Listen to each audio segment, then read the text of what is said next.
Chapter 73, The Scolding, Hanyu's POV.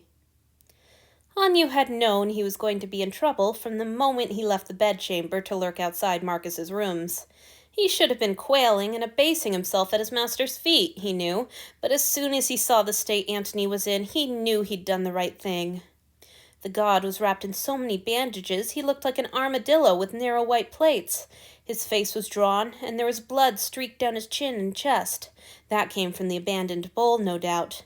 What worried Hanyu more were the darker, drying smears on the sheets. His mind snapped unavoidably back to Lord Theodora's word choice. Tortured. That word seemed to expand and fill his brain, crowding out any possibility of shame when Antony growled that he needed to speak with him privately, though of course he knew it meant he was in trouble. Hanyu didn't care. He couldn't. He would be fucking thrilled if Antony had the strength to thrash him within an inch of his life. This was clearly not the case, however, not even after Hanyu had crawled onto the bed so the god could take a few grudging swallows from his throat. Lord Theodora kept a hand on each of their heads the whole time, but Antony still refused to drink more than 4 or 5 mouthfuls. When he drew back, he looked even more pained than before. "I'll leave you to it," Lord Theodora said, when he made it clear he wouldn't drink a drop more. "Be nice, Antony. He did the right thing." Antony mumbled something Hanyu couldn't quite hear, his head tucked low between his shoulders. He seemed to be avoiding both of their eyes. That meant he didn't see the painful softness of the look Lord Theodora cast down at him as she reluctantly withdrew her hand. At the sight of such open affection, Hanyu ducked his own head, feeling somehow as if he'd seen the intimidating sea god naked. He only looked up again when she stalked out of the bedchamber. "Come on, Asao," she said, making Hanyu jump. Had Asao been in the sitting room this whole time? "You're going to come back to my room, and we're going to get a good meal into you." That wasn't where Antony had told her to take him, but neither the god nor Asao protested as the door slammed shut, leaving Hanyu and Antony alone. They were quiet for a long moment, still seated next to each other on the bed. Antony didn't look up, and Hanyu didn't dare break the silence. If he opened his mouth now, who knew what might tumble out? Finally, his master spoke, voice low and flat. "You're upset. I could taste it." "Of course I'm upset!" Hanyu was proud of how level his own voice came out, though he'd already been crying since he came into the room. "You're hurt!" "I'm fine," the god snapped. "I'll mend. It's your recklessness that could have real consequences." "These are real consequences. Just because you'll heal doesn't mean it doesn't matter when you get hurt." "That's not what I meant," Antony huffed, though Hanyu was fairly certain that it was. "I'm just saying that I'm not the one you should be worried about. You put yourself in danger again after everything that happened and everything we discussed. You have to know that you've left me no choice but to punish you." Hanyu caught himself just before he rolled his eyes. "Of course you're going to punish me. I disobeyed you twice in one day." "Doesn't that bother you?" The god finally looked up, and his eyes were wild with what Hanyu immediately knew to be fear. "Fuck, Hanyu! This is where all the trouble comes from! You're so careless with your safety! You put yourself in danger without a second's thought, and you don't even worry about punishments anymore! You're reckless!" "You're just as bad," Hanyu snapped back.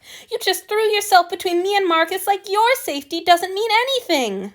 Antony looked down again, his voice coming out as a snarl. "My safety was never in jeopardy. Yours was. You can't compare our situations." "I know I'm only a human and you're a god, but you can still get hurt, and you shouldn't just let someone do it."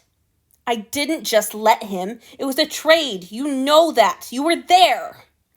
Yes, Hanyu had been there. He'd listened as Marcus had suggested imprisoning him, beating him, claiming his body, and he'd known down to his toenails that he would be utterly powerless to prevent any of that from happening. He'd felt how totally dependent he was on his master's protection, and no matter how he hated this outcome, he had to admit he was grateful for that protection. He just wished he could understand why his precious Antony couldn't respond the same way to receiving help from others. "Who protects you, love?" "I know you did it for me," he said, his tone softer now. "And I'm so grateful, Antony. I don't deserve half of what you do for me, and I don't have any way to repay you for it." He startled when his master's response came in a wail. I'm not asking for you to repay me. I just want you to let me protect you. You act like you're untouchable and I'll always be there to come to your rescue, but what if one day I'm not? You're so breakable, Hanyu. You could be gone in a fucking blink, all because I was too soft and didn't make you follow the rules, and it would be all my fault again. Burying his face in his hands, Antony let his voice choke off. Hanyu wished with every tiniest particle of his body that he could scoop the god up and hold his small, shaking body close. He cursed Marcus for preventing it. Instead, he had to content himself with putting a hand on Antony's knee and squeezing. He wished there was some way to convey all that he felt in the absurdly inadequate gesture. I love you, I love you, I love you. Antony took a deep breath, and Hanyu tensed. He didn't get to find out what the god was about to say, because there was a knock at the door. They both startled, and Hanyu knew that Marcus's wretchedly handsome, horrible face was flashing through both their minds. However, when the door creaked open a second later, it was Lord Julia's voice that called out from the sitting room. I've got your new sheets, she said. Can I come in? I'll put them on the bed. Of course, Antony called back. Hanyu watched in astonishment as his master straightened his shoulders, swiped the tears from his cheeks with a single impatient move. Oh gods, he'd been crying! And knitted his face into a scowl. By the time Lord Julia passed through the door, he looked completely normal, aside from the bandages and the blood. Hanyu felt strangely woeful and lost as he watched the split-second transformation. Antony was so good at hiding his feelings, and Hanyu was so clumsy with people's feelings to begin with. How could he ever even try to say the right things to help his master break away from Marcus, if he couldn't figure out what effect his words were having? Thank you, Antony said, and even his voice sounded ordinary. You didn't have to bring those yourself. Lord Julia shrugged. Well, you still want to keep this between us, don't you? If Hanyu hadn't had his whole focus on Antony, he would have missed the slight tensing of the god's shoulders. I do, Antony said. Thank you for your discretion. This last part was accompanied by a significant look at Hanyu. For his part, Hanyu didn't even blush.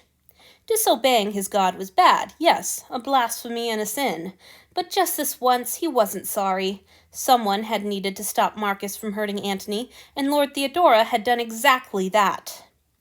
This conviction only strengthened when his master tried to stand up, his knees buckling immediately.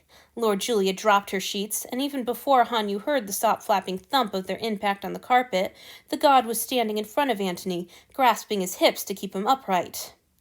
Unfortunately, Hanyu's own efforts weren't so carefully thought out.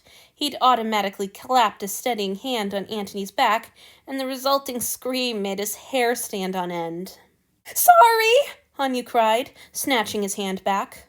Sorry, Antony gritted out at the same time, glancing back at him through a grimace that was probably meant to be a smile. You just startled me. I'm fine. Sorry for making a fuss. Oh, for goodness sake. Lord Julia sounded impatient. I'm going to put you on the sofa. Hanyu and I will handle the sheets.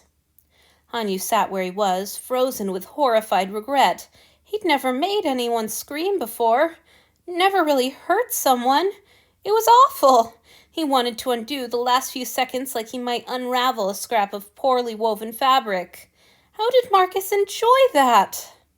When Lord Julia came back and found him still sitting on the bed, she gestured him up with a brisk movement, and he obeyed gratefully as she ordered him to the other side of the mattress. They set to work stripping the bloody sheets.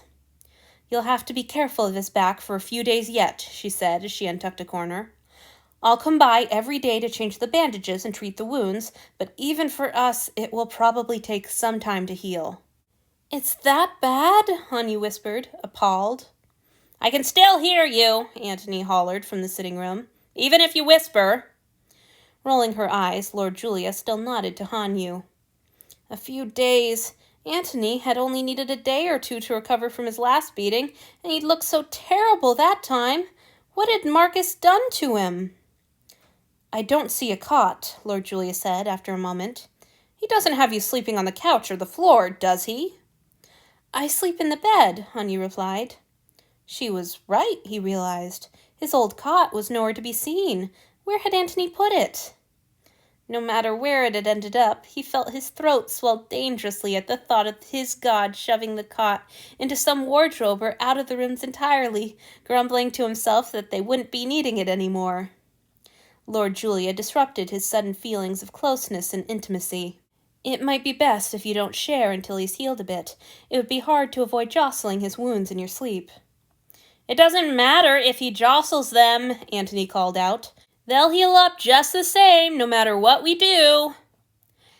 Antony, I am being especially nice to you because you are injured, but you are irritating me, Lord Julia ground out, biting off the end of each word as if it had personally offended her. Don't push your luck. When Antony fell silent, she turned her cool gaze back to Hanyu, leaning across the mattress to hand him his side of the fresh sheet. You were right to get help, she said.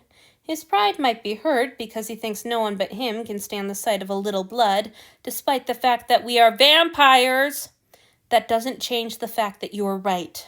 Thank you for being brave. Antony held his tongue, but Hanyu could feel his irritation emanating from the sitting room like a smell. For his part, Hanyu ducked his head and flushed. Oh, my lord, you're so kind, but He tried to gather himself. I'll be more obedient in the future. His master did risk a huff at that, but it was a quiet one. Once Lord Julia had washed Antony's face and settled him back on the freshly made bed, lying flat on his stomach this time, she departed with a promise to return the next day.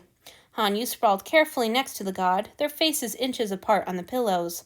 He felt a little less agitated than he had when they were first left alone tonight. Lord Julia was good at that. Her inflappability made Hanyu feel as if things really were going to turn out all right. I don't care if Julia thinks you did the right thing, Antony said finally. You're not hers, you're mine, until you choose otherwise. And as long as you're mine, I don't want you putting yourself in danger on my behalf. Do I make myself clear? Yes, my lord. Antony sighed, clearly not believing that any more than Hanyu did. You're still getting punished, you know. Of course, my lord. Hanyu welcomed the idea, in fact.